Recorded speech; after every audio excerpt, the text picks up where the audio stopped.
The blizzard came to Casa Grande, Arizona in December of 1883, and with it came a loneliness so fierce that Lily Owens thought she might disappear into the white without anyone noticing she was gone. She stood at the window of the general store where she worked, watching the snow fall in thick curtains across the desert town that almost never saw such weather. The other girls had left early, rushing home to sweethearts and families, but Lily had volunteered to stay and close up. She always volunteered to stay late. Home was just a rented room above the seamstress shop, empty and cold, and at least here among the shelves of dry goods and fabric bolts, she could pretend she was needed. At 23, Lily had resigned herself to spinsterhood. Not because she was old, though in Casa Grande that was practically ancient for an unmarried woman, but because of the scar. It ran from her left temple down to her jaw, a twisted rope of pink flesh that she'd earned when she was 15 and a cooking fire had exploded, sending burning oil across half her face.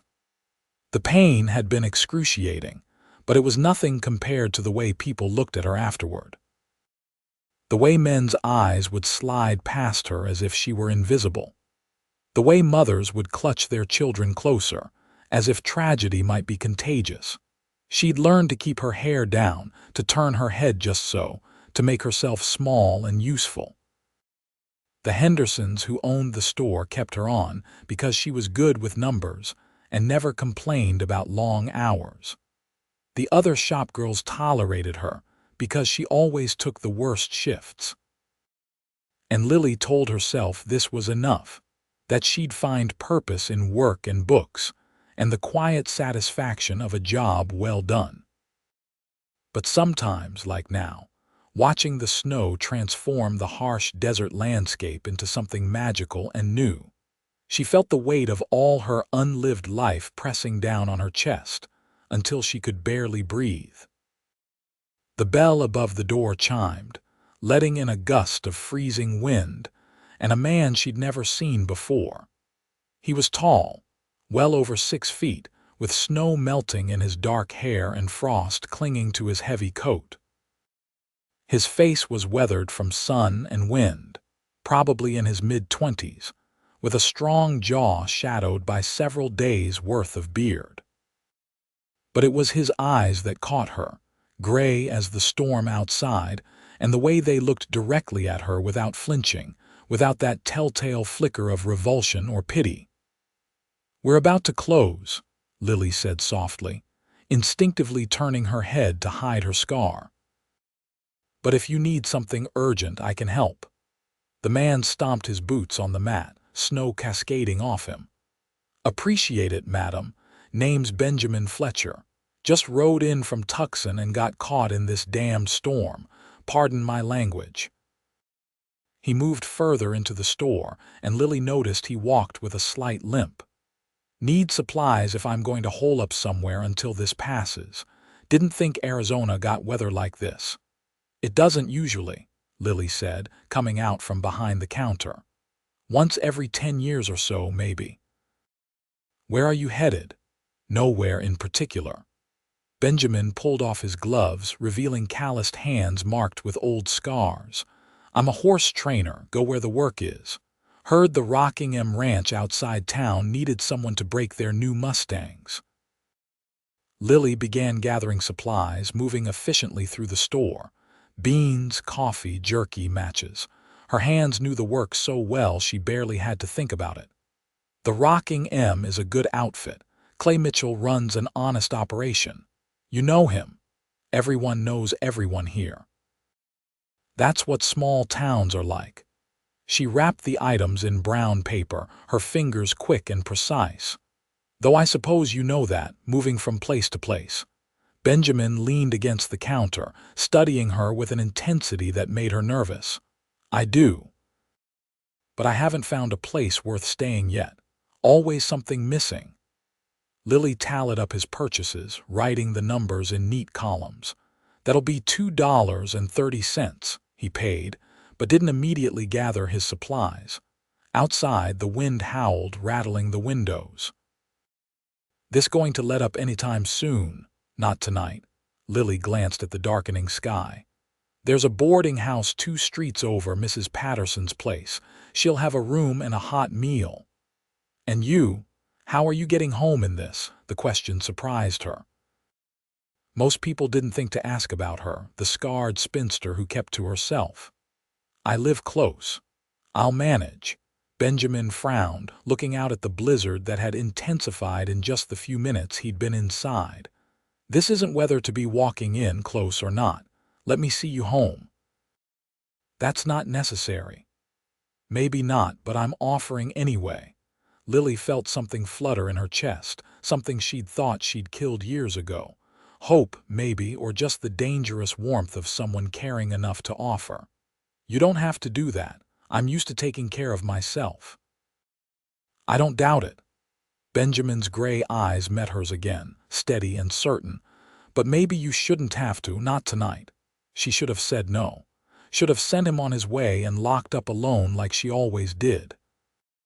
But something in his voice, in the way he looked at her like she was a person worth looking at, made her nod instead.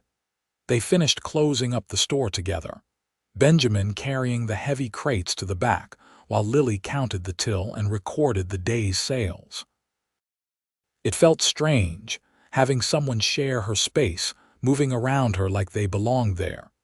Strange, but not unwelcome. When they finally stepped out into the storm, the wind nearly knocked Lily off her feet. Benjamin's arm came around her shoulders, steady and strong, pulling her against his side. She stiffened at first, unused to being touched, but the cold drove her closer, accepting the shelter of his body. The walk to her room should have taken 5 minutes. In the blizzard, it took nearly 20, fighting against wind that tried to push them backward and snow that stung like needles against exposed skin.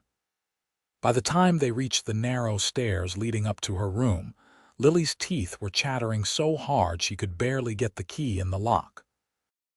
Benjamin helped her inside and immediately frowned at the dark, freezing space.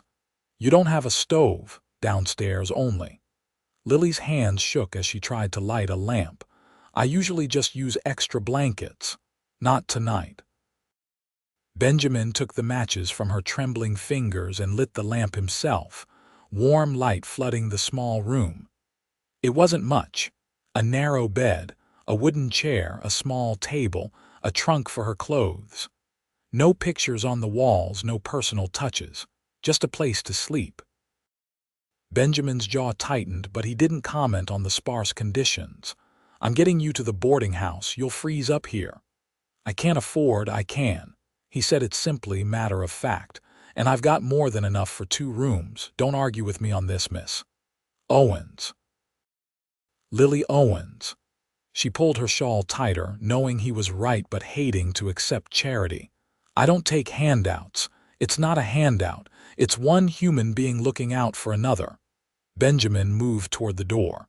"Now come on before we both turn into ice sculptures, Mrs. Patterson's boarding house was everything Lily's room wasn't. Warm, bright, filled with the smell of beef stew and fresh bread. The proprietor, a plump woman with kind eyes, clucked over them both like mother hens, insisting they eat before going to their rooms.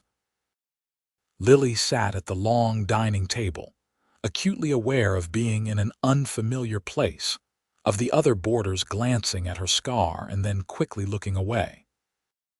But Benjamin sat across from her, passing her bread, making conversation about nothing in particular, acting like she was just a regular woman sharing a meal instead of the damaged goods she knew herself to be.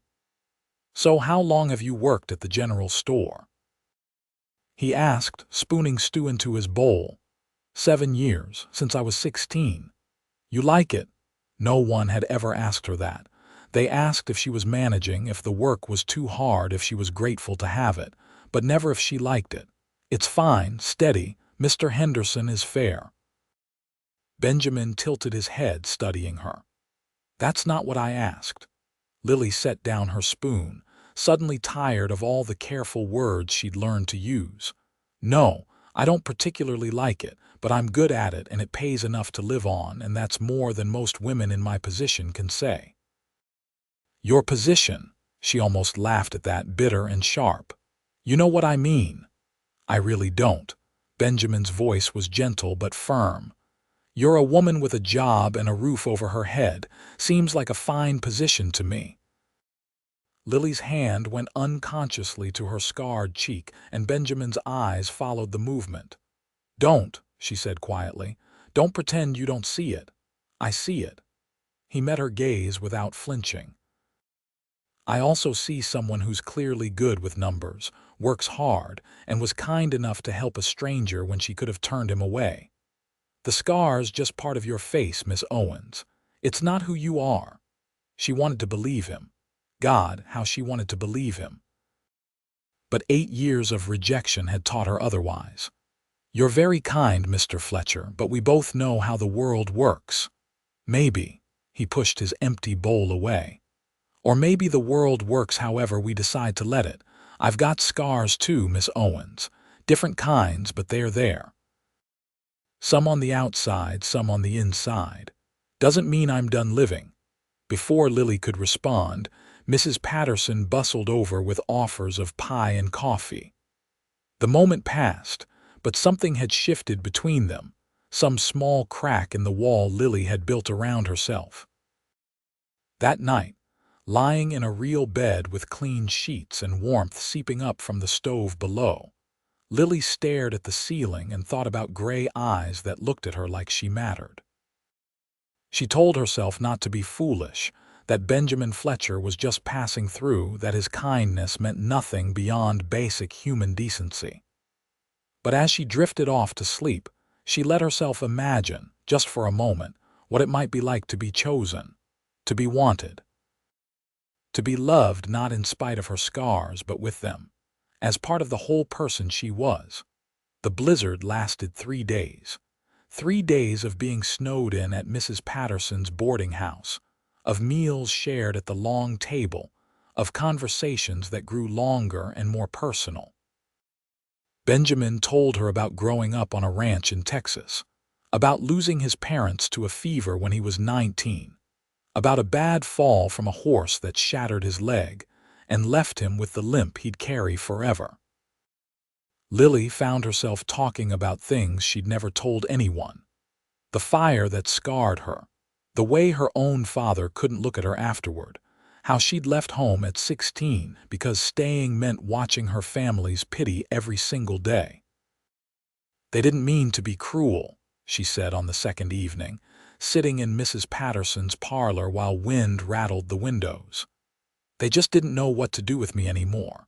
I wasn't the pretty daughter they could marry off. I was just a reminder of something terrible." Benjamin was working oil into a leather saddle bag, his hands moving with practiced ease. "So you came here." "So I came here, started working at the store, found my room, made a life." Lily paused, choosing her words carefully. "It's not the life I imagined when I was young, but it's mine." "What did you imagine?" Benjamin looked up from his work, genuinely curious. Lily felt her cheeks flush. "The usual foolish things. A husband, children, a home of my own. Love, I suppose, though that seems silly to say out loud." "It's not silly." Benjamin set down the saddle bag, giving her his full attention. "It's human. We all want to be loved, to belong somewhere. Even you." The question slipped out before Lily could stop it. "You said you haven't found a place worth staying. Even me." His voice went quiet. "Especially me, maybe. It's lonely, drifting from town to town. You meet people, make friends, but you're always leaving, always moving on. After a while, you start to wonder if that's all there is." "Then why do you do it?" Benjamin was quiet for a long moment. "Because it's easier than risking getting hurt. If you never stay, you never lose anything. If you never let people in, they can't leave you." He met her eyes across the warm room. "But lately, I've been thinking that's a pretty cowardly way to live." Lily felt her heart beat faster. "And if you found somewhere worth staying?" Someone worth staying for, I think I'd stay. Benjamin's gray eyes held hers, and in them she saw something that made her breath catch. I think I'd choose that person, choose that place, and hold on tight. The moment stretched between them, fragile and precious. Then Mrs.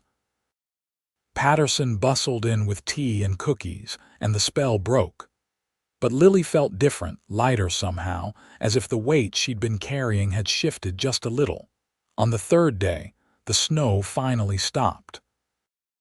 The world outside was transformed, Casa Grande buried under 2 feet of white, the desert landscape unrecognizable. Benjamin spent the morning helping dig out the boarding house and the neighboring buildings, his breath fogging in the cold air. Lily watched from the window, mending socks that Mrs. Patterson had asked her to fix, and let herself admire the way he moved, the strength in his shoulders, the easy smile he gave to the men working beside him. "He's a good one," Mrs. Patterson said, appearing at Lily's elbow. "Hasn't been able to take his eyes off you since he got here." Lily's hand stilled on the sock. "You're mistaken." "Am I?" The older woman patted her shoulder. "I've been running this boarding house for 20 years, dear. I know what a man in love looks like." "Love?" Lily's voice came out sharp with disbelief. "We barely know each other." "Sometimes knowing happens fast. When it's right, you just know." Mrs. Patterson moved toward the kitchen. "Don't talk yourself out of something good just because you're scared, Lily. You deserve happiness as much as anyone." The words echoed in Lily's mind all afternoon. She tried to dismiss them, to remind herself that Benjamin would leave for the Rockingham Ranch as soon as the roads were clear, that whatever kindness he'd shown her was temporary. But doubt had crept in, and with it, hope. That evening, after supper, Benjamin asked if she'd walk with him. The temperature had risen slightly, the snow beginning to melt, and the town was coming back to life. They walked slowly through the slushy streets, their breath visible in the cold air. "I rode out to the Rockingham today," Benjamin said. "Met with Clay Mitchell." Lily's chest tightened. "And?" "He offered me the job. Good wages, decent bunkhouse. Should be a few months' worth of work, maybe more." "That's wonderful." She tried to sound happy and not like her heart was sinking. "The Rockingham is about 8 miles out of town, isn't it?" "About that." Benjamin stopped walking, turning to face her. "Close enough to ride in on weekends, close enough to come courting if the lady was willing." Lily's breath caught. "Courting? I know I'm not much." Benjamin's voice was uncertain for the first time since she'd met him. "A drifter with a limp and scars of my own. But these past 3 days, talking with you, getting to know you, I've felt more at home than I have in years. And I thought maybe, if you were willing to take a chance, we could see where this goes." "Why?" The word burst out of Lily, raw and desperate. "Why would you want to court me? You could have any woman, someone pretty, someone whole." Benjamin reached out slowly, giving her time to pull away, and gently cupped her scarred cheek in his calloused palm. "You are pretty, and you are whole. But more than that, you're kind and smart, and you've survived things that would have broken other people. You keep going, keep working, keep living, even when it's hard. That's not weakness, Lily, that's strength." Tears burned in her eyes. "People will talk.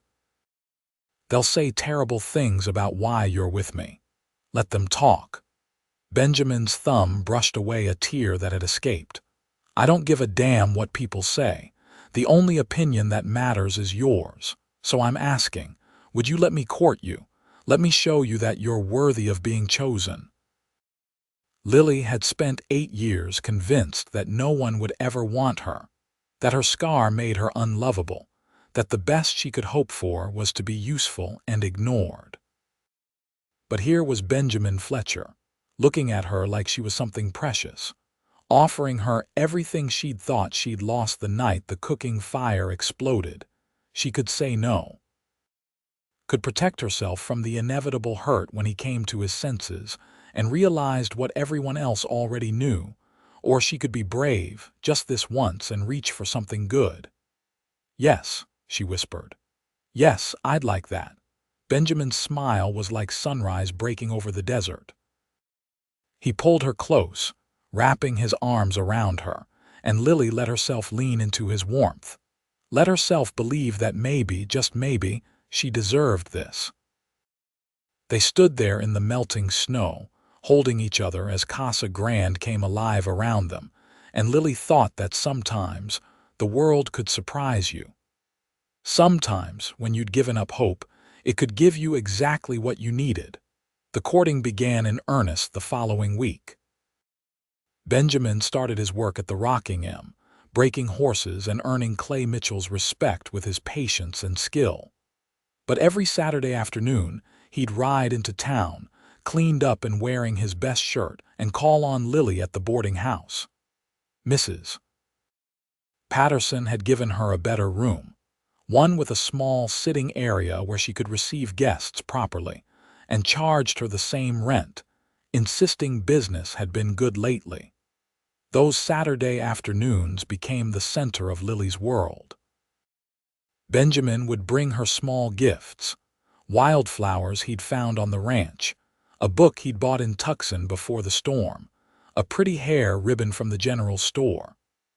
They'd sit and talk for hours, Mrs. Patterson serving tea and pretending not to eavesdrop while she beamed at them from the doorway. Benjamin told her about his week, the horses he was working with, the men at the ranch.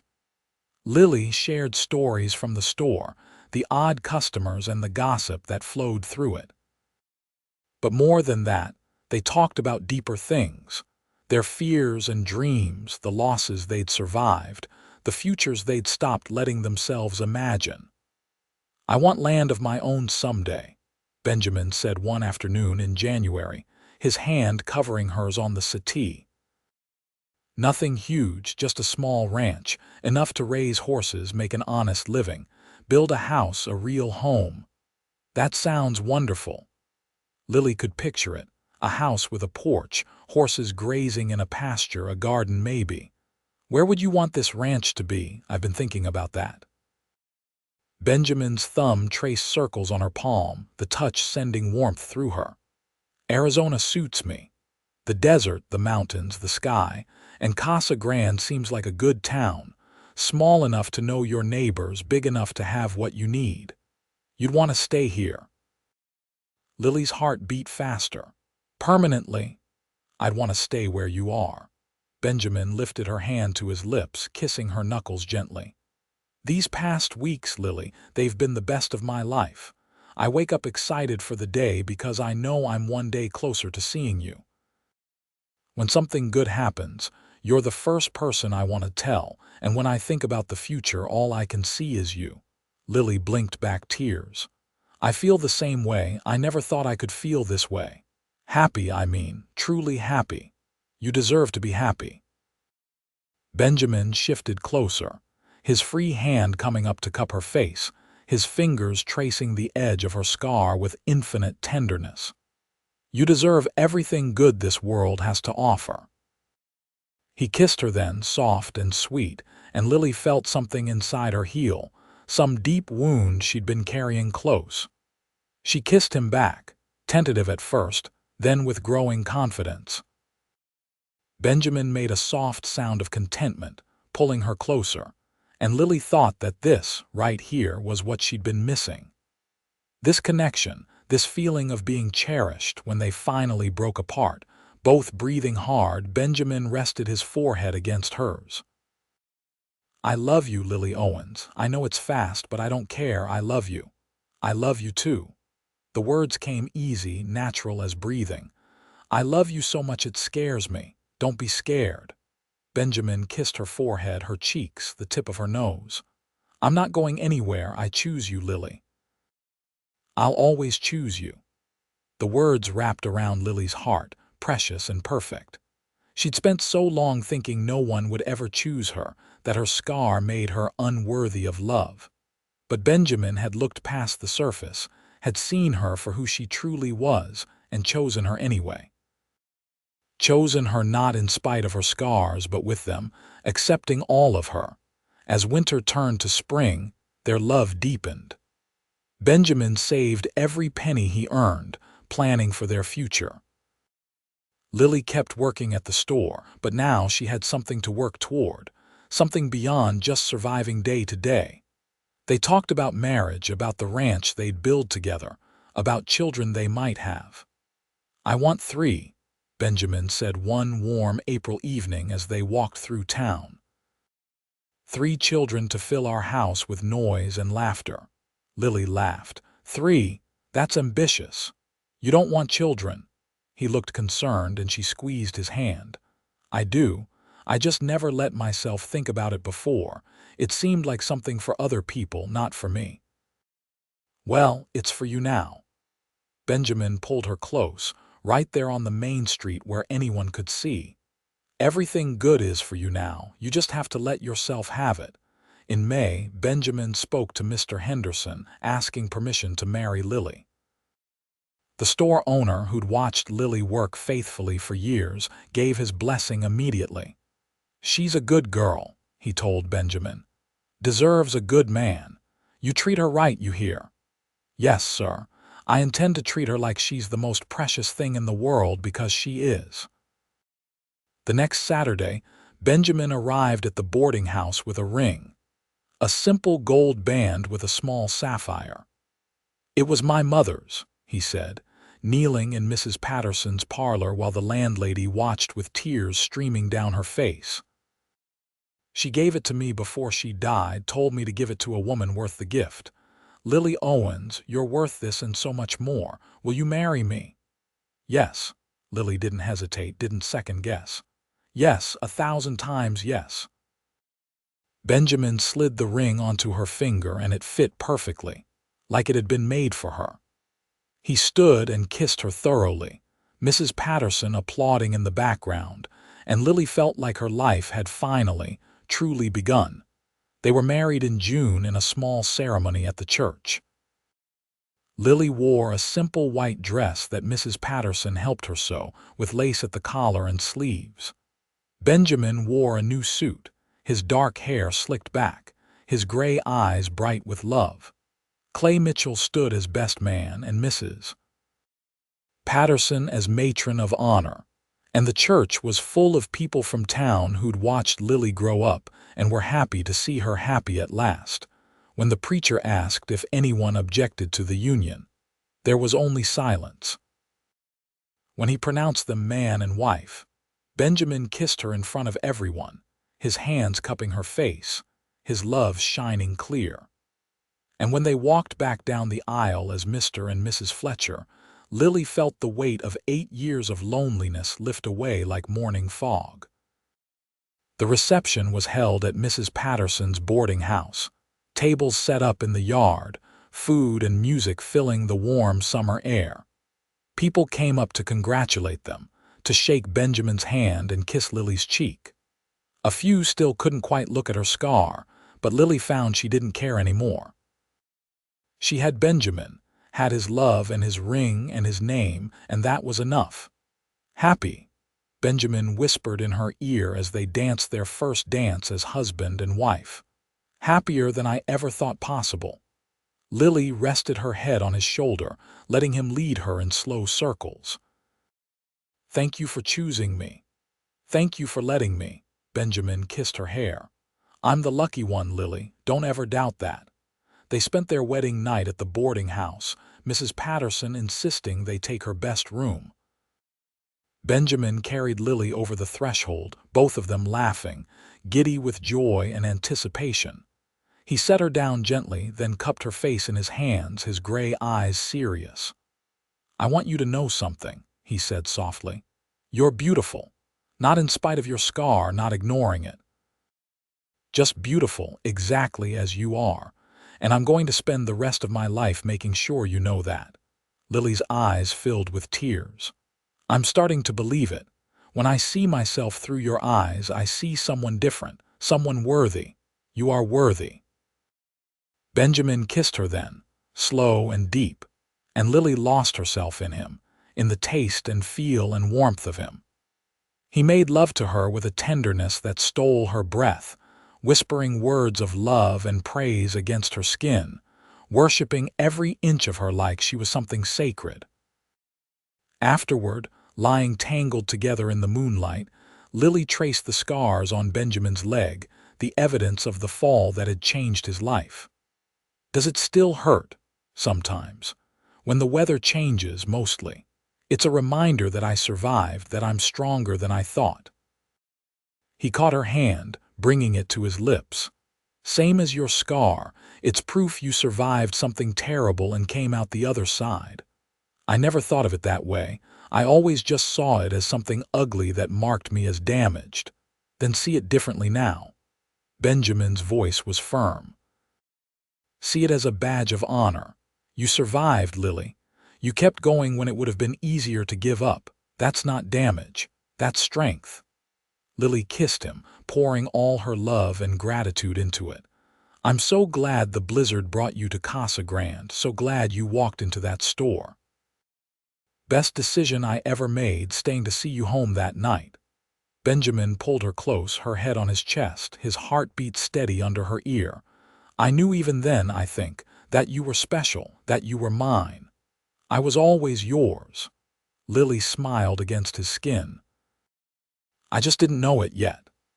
They stayed at the boarding house for another week while Benjamin finished up some work at the Rocking M.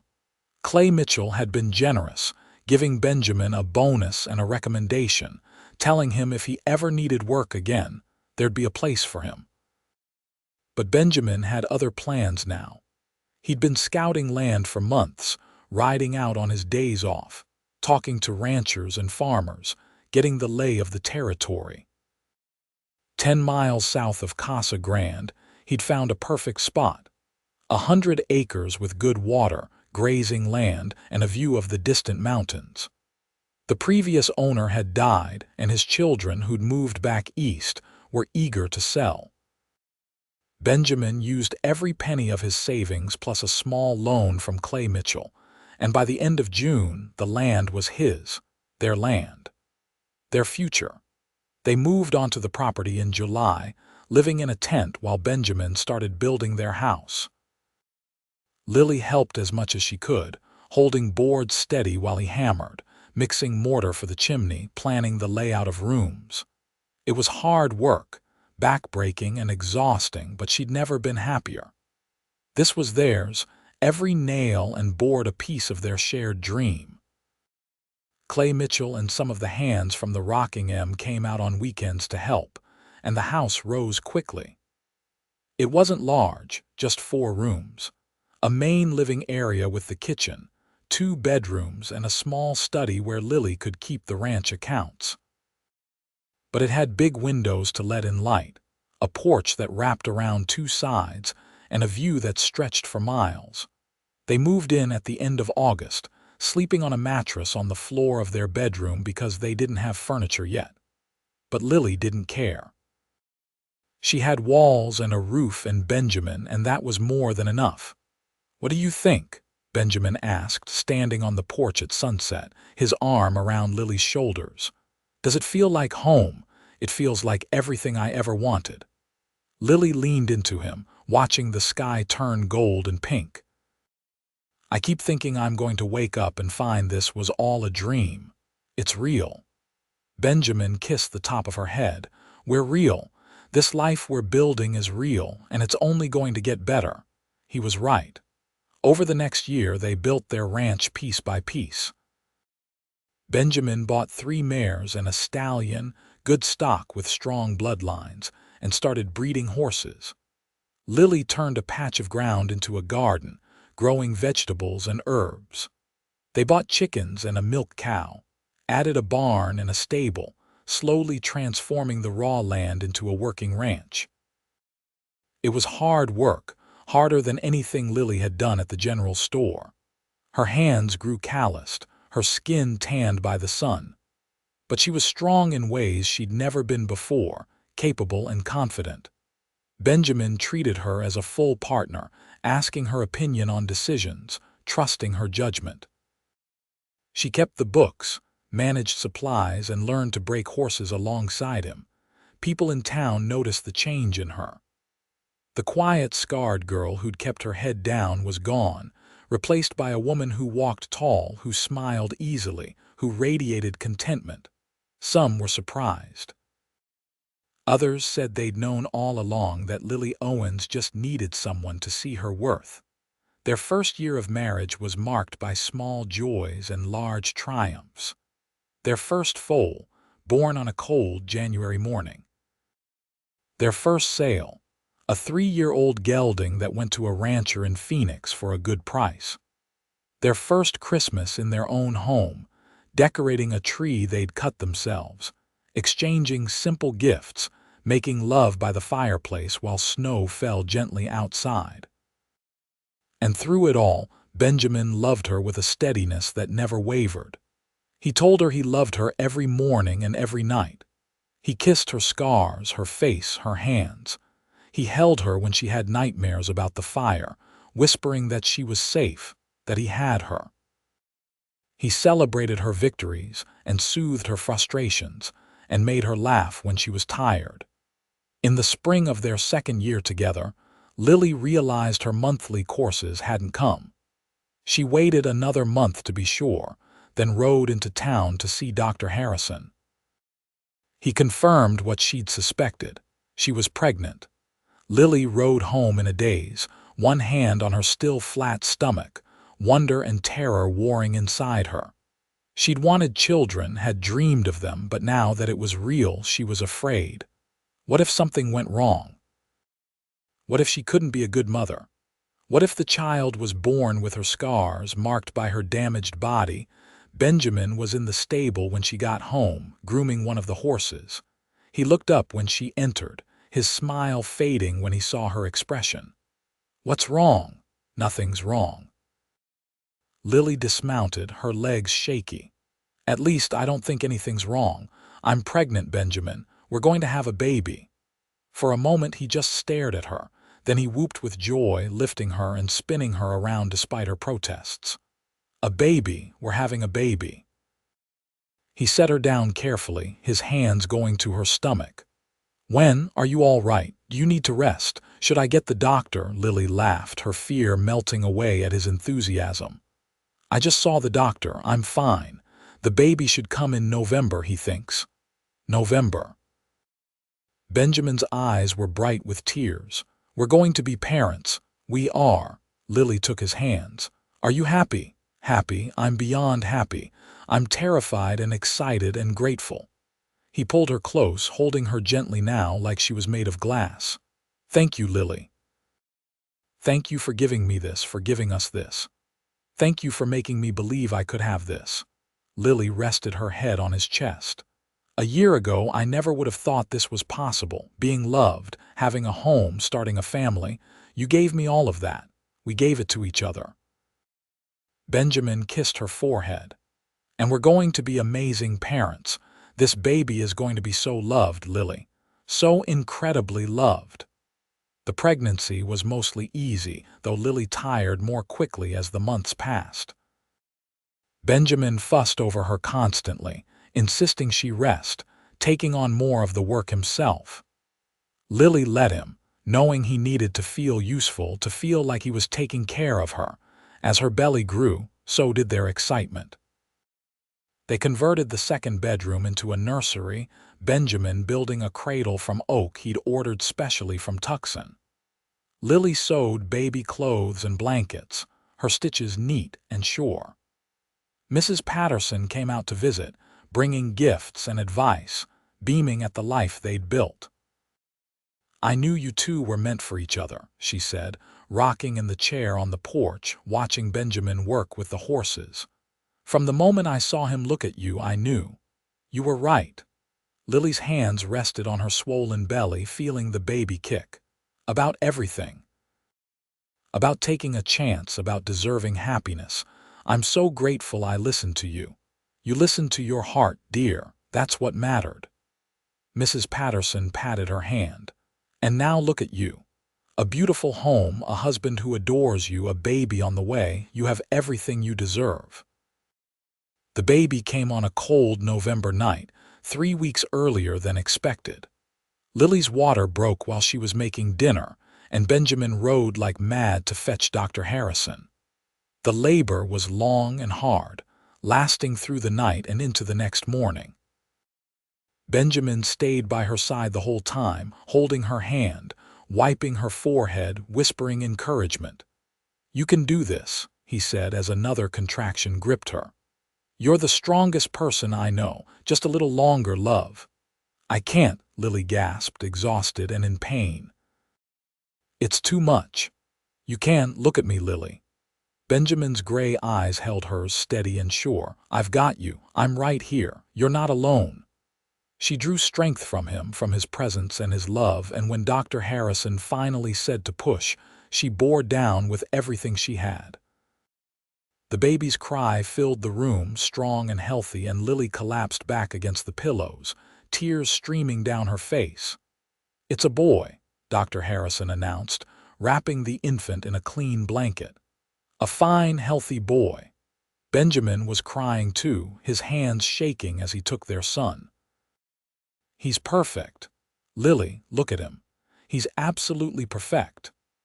Dr. Harrison placed the baby in Lily's arms, and she stared down at the tiny, red-faced creature, overwhelmed by the wave of love that crashed over her.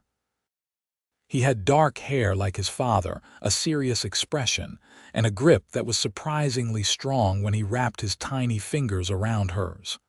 "Hello, little one," she whispered. "Welcome to the world. What should we name him?" Benjamin sat on the edge of the bed, his arm around Lily, both of them unable to look away from their son.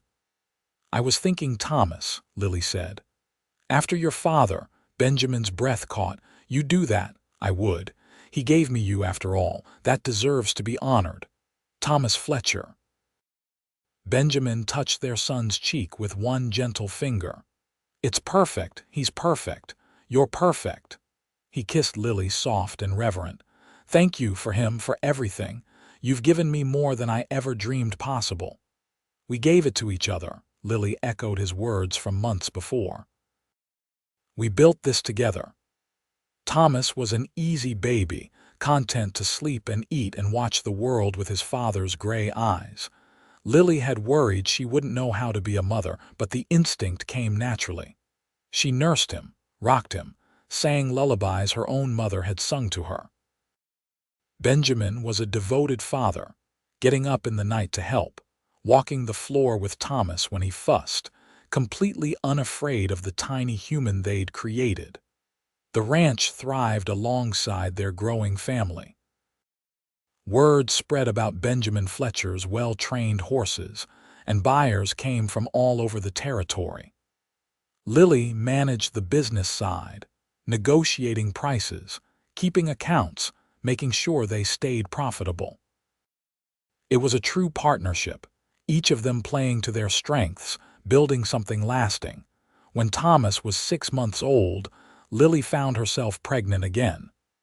This time there was no fear, just joy and anticipation. Their second child, a daughter they named Catherine, arrived on a warm August evening, her birth easier than her brother's. She had Lily's brown eyes and a shock of dark hair, and from the moment she entered the world, she was vocal about her needs. "She's got spirit," Benjamin said, walking the floor with a crying Catherine while 2-year-old Thomas played on the floor, just like her mother. "I was never this loud," Lily protested, though she was smiling. "No, but you're strong-willed and brave and not afraid to go after what you want." "Catherine's going to be the same." He was right. As their children grew, Thomas proved to be quiet and thoughtful, happy to help his father with the horses, content with books and quiet play. Catherine was a whirlwind, climbing everything, questioning everything, fearless in a way that both delighted and terrified her parents. A third child, another boy they named Samuel, arrived 2 years after Catherine. He was the peacemaker, easygoing and cheerful, quick to laugh and slow to anger. With 3 children under the age of 5, the house was chaotic and noisy and full of love. Lily would sometimes stand on the porch in the evening, watching Benjamin play with the children, and marvel at the life she'd built.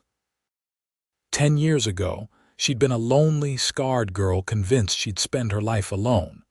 Now she had a husband who loved her, 3 healthy children, a successful ranch, and a future bright with possibility. "What are you thinking about?" Benjamin came up behind her, sliding his arms around her waist. The children were in bed, the house quiet for the first time all day. "Just how different my life is now. How different I am." Lily leaned back against him. "Do you remember the night we met, the blizzard? I remember walking into that store and seeing the most beautiful woman I'd ever met." Benjamin kissed her scarred cheek. "I remember thinking I'd found something special. I thought you were just being kind, that you'd realize your mistake and leave. Best mistake I ever made then." Benjamin turned her in his arms. "I love you, Lily Fletcher. More today than yesterday, less than tomorrow, and I'd choose you again every single time. I choose you too." Lily kissed him, pouring a decade of love and gratitude into it. "Always you." The years continued to pass in a rhythm of seasons and growth.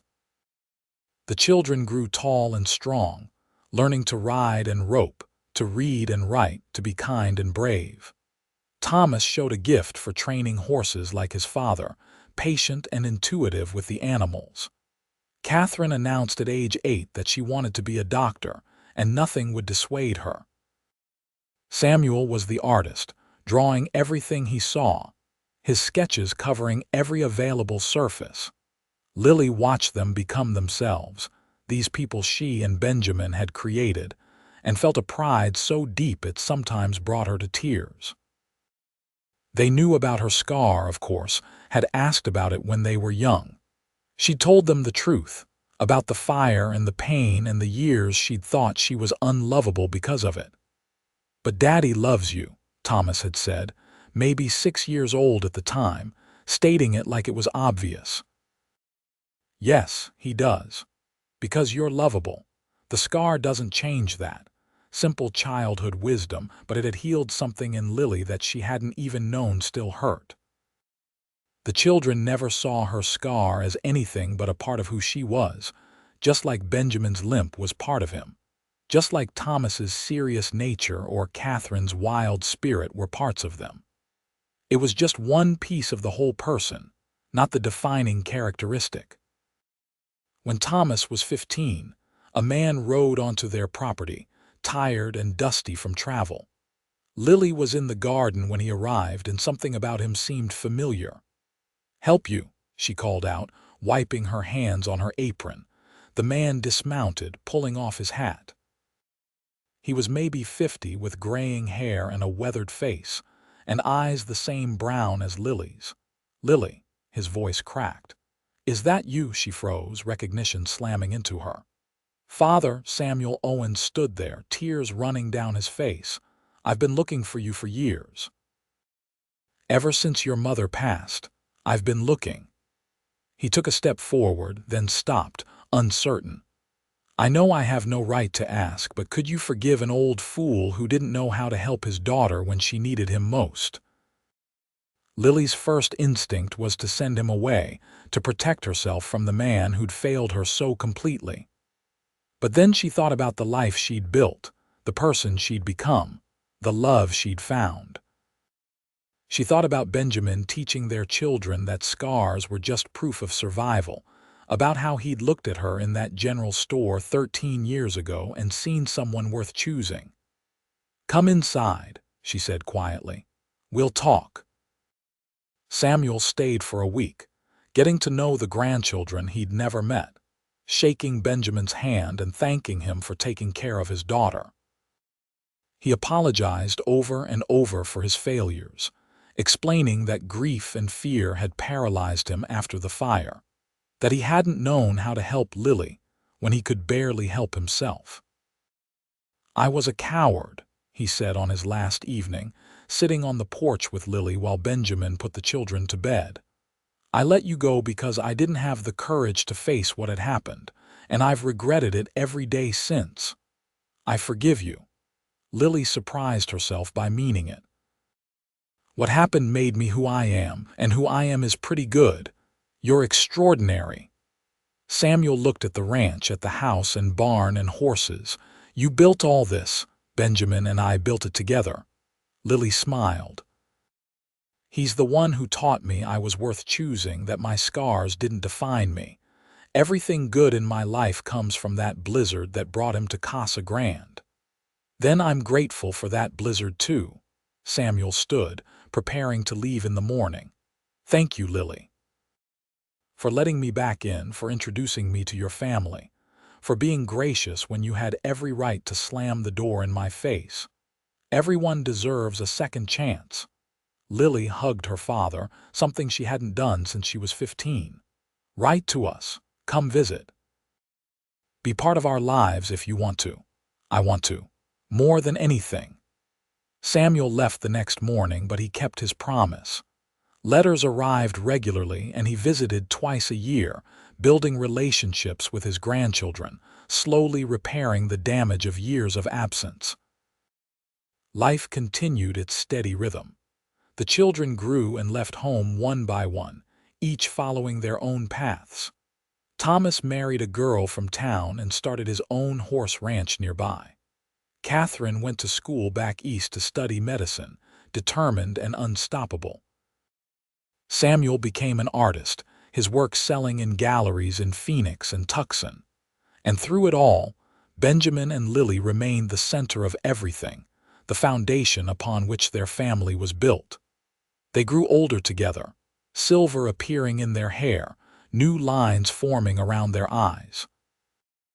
Benjamin's limp grew more pronounced, and Lily's scar faded with age, becoming less angry pink and more soft white. But the love between them never dimmed. If anything, it grew stronger with each passing year, deepened by shared joy and weathered sorrows, by the life they'd built and the family they'd raised. On their 25th wedding anniversary, Benjamin took Lily back to Casa Grande, to the general store where they'd first met. It was under new ownership now, the Hendersons having retired, but the building was the same. "You remember?" Benjamin asked, standing in the spot where he'd first walked in, snow-covered and seeking shelter. "I remember thinking you were just passing through." Lily took his hand. "I remember not believing someone like you could want someone like me. And now I know better." Lily smiled. "Now I know that the best things in life come when you least expect them. That love isn't about perfection, it's about choosing someone, scars and all, and holding on." Benjamin pulled her close, right there in the store, and kissed her like they were young again, like it was the first time. "I choose you, Lily Fletcher, today, tomorrow, always." "I choose you too," she kissed him back. "Always you." They walked back through Casa Grande hand in hand, past Mrs. Patterson's old boarding house, now run by her daughter, past the church where they'd married, past all the places that held their memories. The town had grown over the years, but the heart of it remained the same, and it would always be the place where their story began. That night, lying in bed in their comfortable home, surrounded by photos of their children and grandchildren, Benjamin traced the scar on Lily's face one more time. "Still beautiful," he murmured. "More beautiful every day. You're biased." But Lily was smiling. "I'm right." Benjamin kissed her forehead. "You saved me, you know. That blizzard brought me to Casa Grande, but you gave me a reason to stay. You taught me that home isn't a place, it's a person. You're my home, Lily. You always have been." Tears pricked Lily's eyes. "And you're mine.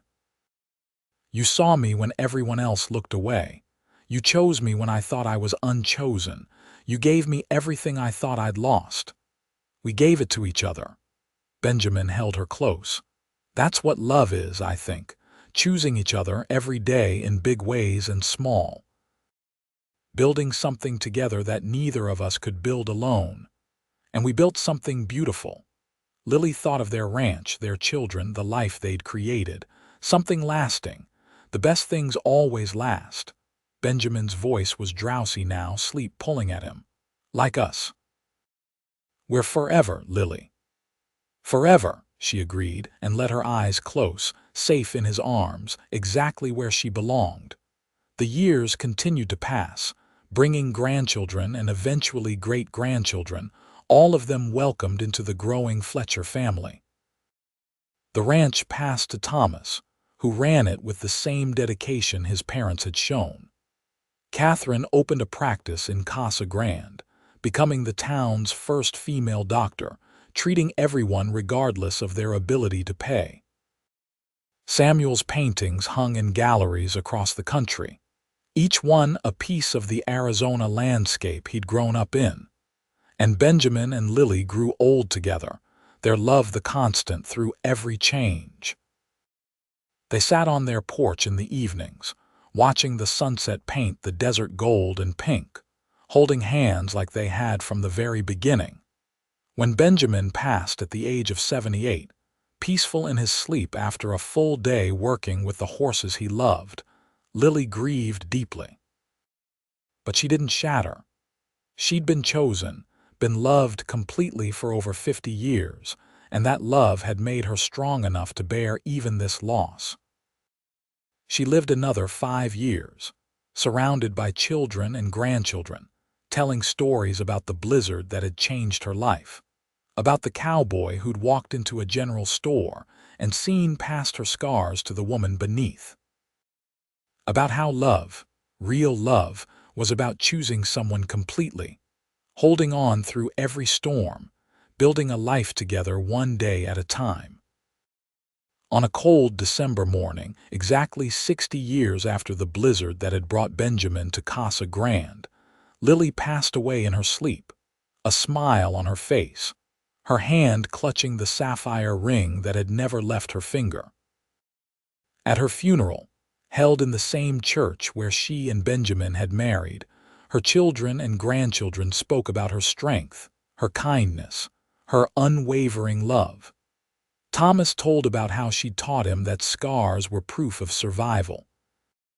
Catherine talked about how watching her mother run a ranch had shown her that women could do anything. Samuel described how she'd forgiven her own father, modeling grace and second chances. But it was the youngest great-grandchild, a girl of 6 named Lily after her great-grandmother, who said it best. "Great-grandma Lily told me that everyone is worth choosing," she said in her clear, piping voice. "And that love means choosing someone every day, forever and ever." She said great-grandpa Benjamin chose her in a blizzard, and she chose him back, and that's how you build a life. By choosing and being chosen.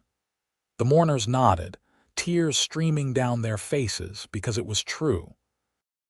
That was exactly how Lily and Benjamin had built their life, through choosing each other, day after day, year after year, through joy and sorrow, through the easy times and the hard. They'd chosen love when it would have been easier to choose fear. They'd chosen to build when it would have been simpler to drift. They'd chosen each other, always each other, and from that choice had grown something beautiful and lasting. Lily Owens Fletcher was buried next to her husband on a hill overlooking their ranch, under the wide Arizona sky they'd both loved.